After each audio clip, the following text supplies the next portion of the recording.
Hey, welcome to the Trash Picture Show. This is going to be my Rogue One, a Star Wars story review.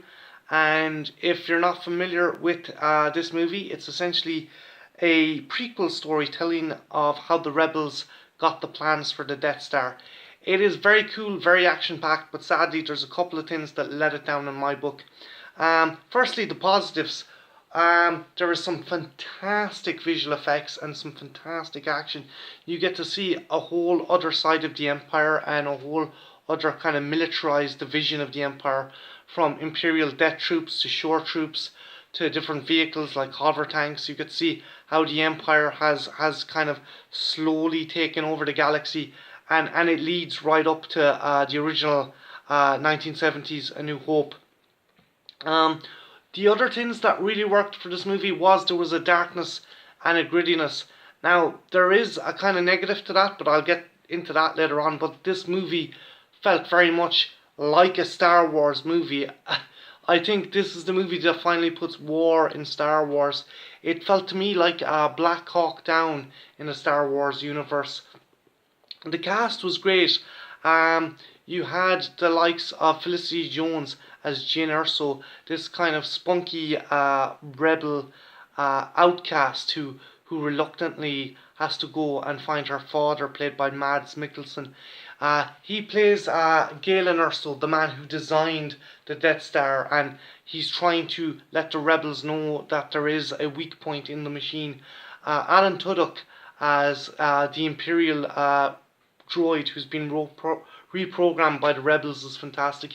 He's this very sarky kind of, imagine C-3PO if C-3PO if he was an absolute bastard. That's the only way I can describe KS-20, I think.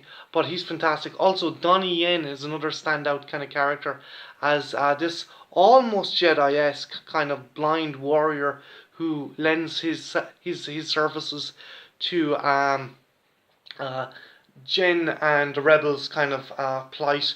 Um, yeah, the movie was awesome, but there was some things that kind of really bugged me. As I said before, it is very dark, it is very gritty, it is the Empire Strikes Back kind of dour level, but it even goes that bit further. I felt while Empire Strikes Back had a very kind of very down and dour kind of feeling. There was levity there. There's little to no levity in this movie.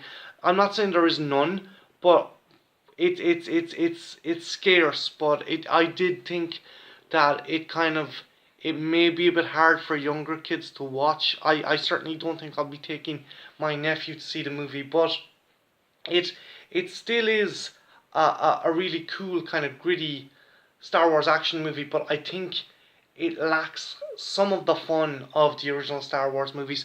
Other things I didn't like, and this nearly ruined the movie for me. Um, a number of characters from the original turned up, and one of them was a Moff Tarkin. He played by Peter Cushing in the original movie, who died in 1994. So he turns up, and he is completely CG or mocap. I'm not 100% sure which, but it just took me out of the movie. And it wasn't just like one quick scene, it was a number of scenes, and he was interacting with like other actors, and it was close up, and I just felt, oh Jesus, the CG looks horrible. Now, flip side to that, I've actually talked to people and they didn't even realize that it was a CG kind of character of Tarkin. It did look good, but it lingered on it too much, and for me it became more evident that it was a CG kind of mocap character the longer it lingered on it. I think something like that would have been better if he had appeared on the deck of the ship as a hologram or on a computer screen. Or there was even a scene where I thought they were going to do it, where Orson Kendrick, I think that's the character's name, um, appears behind Grand Moff Tarkin, and you see a blurry reflection in a window of him, and I was like, okay, that's how they're going to do it. That's good. But no, he turns around, and it's like, oh my god, it's in your face CG. That really took me out of the movie. Speaking of other returning characters, Darth Vader turns up in it, and essentially he doesn't really add anything to the movie. He's there. He acts badass and he does something cool near the end, and he doesn't add anything. That said, he doesn't take anything either. He's still a cool character. Um, I think the main villain, the Orson Kendrick, I can't pronounce his name, but he was a cool villain. But the other two kind of old school characters took the emphasis away from him, and I think that was sad because you had the potential for a really cool dynamic between him because he had history with Jen's father, and that just seems to be lost, and it's kind of sad and it sucks. Um, that said, still a pretty awesome movie. Just a couple of things that stopped it from being a fantastic, great Star Wars movie. If you are a Star Wars fan, go out and see this. I implore you, do check this movie out. Um, but don't get yourself hyped too much because there is a kind of grittiness and a kind of somberness there, and you're not going to have like a super fun time at this movie. You're going to be on the edge of your seat, but there is going to be little to no levity in this movie. So just go in.